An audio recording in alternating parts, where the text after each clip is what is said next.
Halo guys, selamat datang di channel Teras Rumah Workplace. Di video kali ini gue akan memberikan informasi seputar tutorial bagaimana cara mengganti oli mesin dan juga filter oli di Vespa Matic, Primavera ataupun Sprint. Dan juga di video kali ini gue akan memberikan informasi seputar alat-alat apa aja yang harus kalian siapkan dan juga edukasi penting seputar oli mesin dan juga filter oli. Pokoknya kalian harus tonton terus video gua sampai habis biar kalian paham. Stay tune terus di video gua.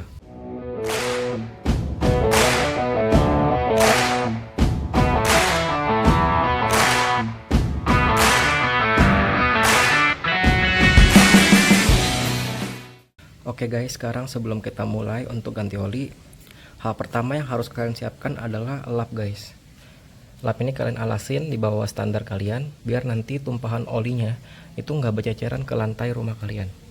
Terus selanjutnya kalian siapin wadah atau bak penampung oli bekas. Dan untuk baut tap olinya itu ada di bagian sini guys. Ini kalian bisa pakai kunci klep 24 mm seperti ini. Kenapa gue pakai kunci ini? Karena kunci klep ini jauh lebih pendek daripada kunci ring pas. Jadi ini enggak terlalu mentok guys.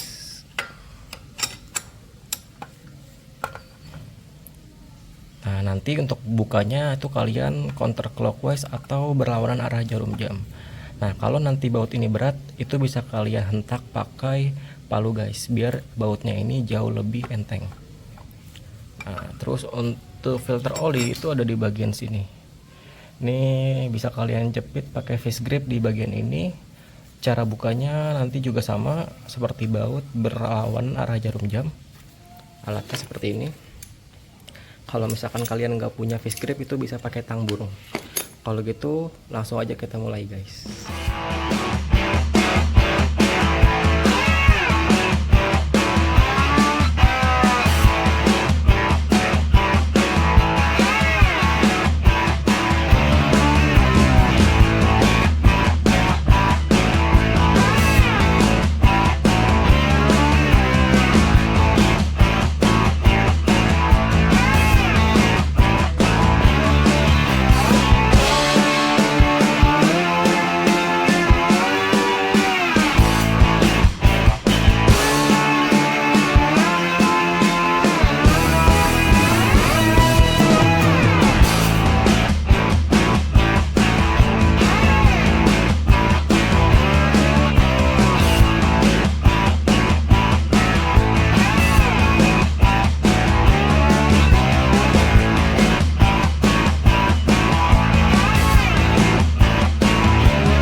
Oke guys, mungkin sembari gua nunggu oli gua turun, gua akan memberikan beberapa informasi penting seputar penggantian oli mesin dan juga filter oli di Vespa Matic kalian ya.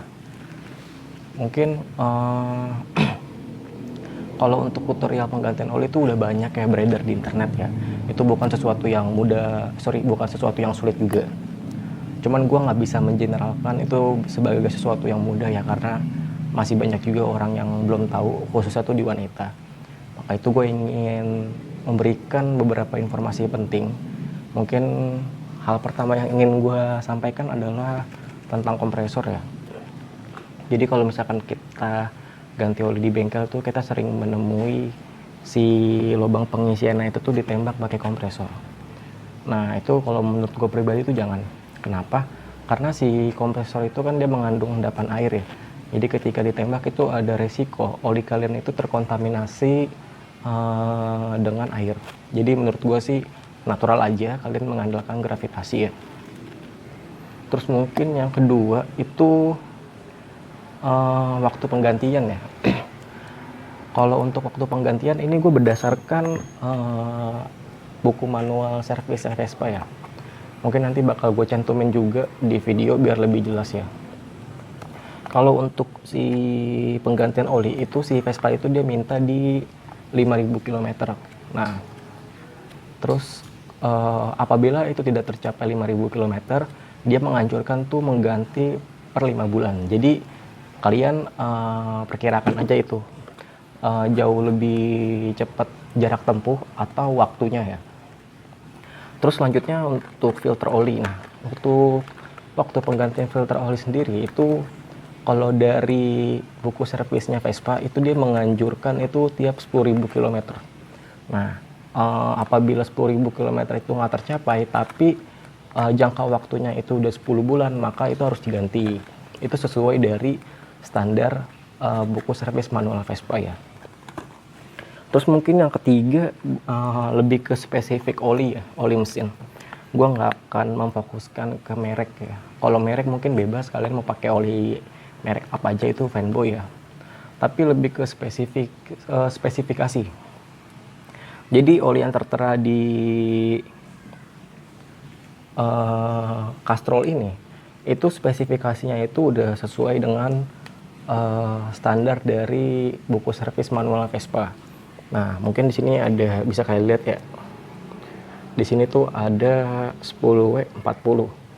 Nah, ini tuh SAE-nya guys, atau viskositasnya.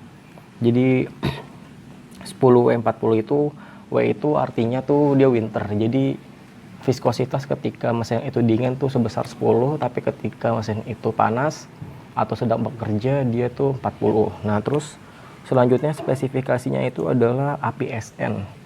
Dia ini ya guys, standarisasi ya.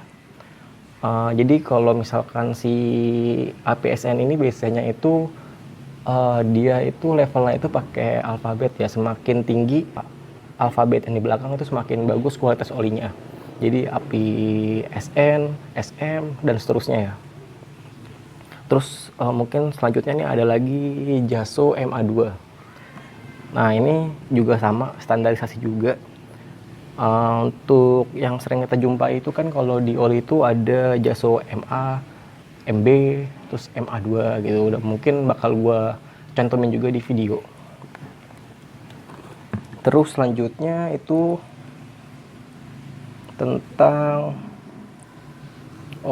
kapasitas pengisian. Nah, untuk kapasitas pengisian sendiri kalau misalkan kita berpacu dari buku manualnya Vespa itu sebesar 1.340 ml ya. Itu ketika kalian mengganti dengan filter olinya juga gitu. Jadi kapasitas di filter olinya itu sebesar 120 ml gitu. Nah, terus untuk selanjutnya lagi itu ada di Nah, tadi kan gue udah bilang juga tentang pengisian oli ya. Jadi, tentang waktu yang tepat untuk penggantian oli. Jadi, gak usah tuh kayak dikit-dikit sebulan sekali ganti. Ya itu terserah sih, kalau misalkan kalian punya uang gak masalah kan. Cuma kan gak semua orang tuh punya uang juga. Nah, mungkin kalau misalkan dari gue, ya kalau oli itu kotor tuh pasti guys. Oli itu kotor tuh pasti. Nah, yang paling penting tuh oli itu gak kering guys. Makanya tuh ada yang namanya dipstick. Nah, di dipstick ini nih dia buat ngukur level ketinggian oli ya. Jadi ini ada batas minimalnya di sini. Ini batas maksimalnya di sini. Ini kalau kurang jelas nanti gue cantumin juga di video. Jadi kalau yang gue bilang tadi oli itu pasti kotor, nggak mungkin nggak kotor karena kan pasti ada kontaminasi ya dari si pembakarannya. Nah, yang paling penting tuh oli itu nggak kering guys. Nah, terus makanya kalau misalkan oli kotor itu ada yang namanya filter oli. Nah, filter oli ini fungsinya buat menyaring si kotoran di oli kalian ya. Ya paling kalau oli kalian tuh udah kotor banget ya paling ngeblok ya di filter olinya. Kalau filter olinya ngeblok ya paling si sensor pompa olinya itu nyala ya. Artinya oli kalian tuh nggak, sirkulasinya tuh kurang bagus ya. Bisa jadi ya karena yang pompa olinya udah rusak, atau enggak emang si filter olinya ini tuh udah kotor banget, udah ngeblok.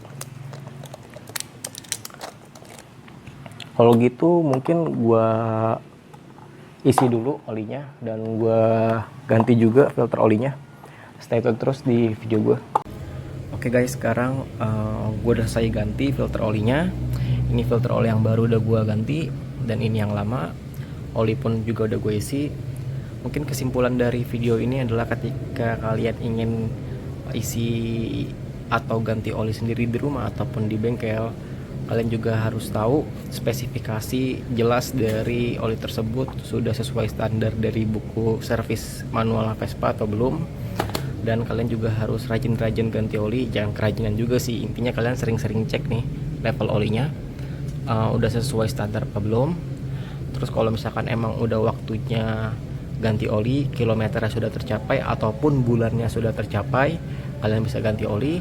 Mungkin cukup sekian video dari gua, kurang lebihnya mohon maaf. Jangan lupa like, comment, subscribe. See you next video.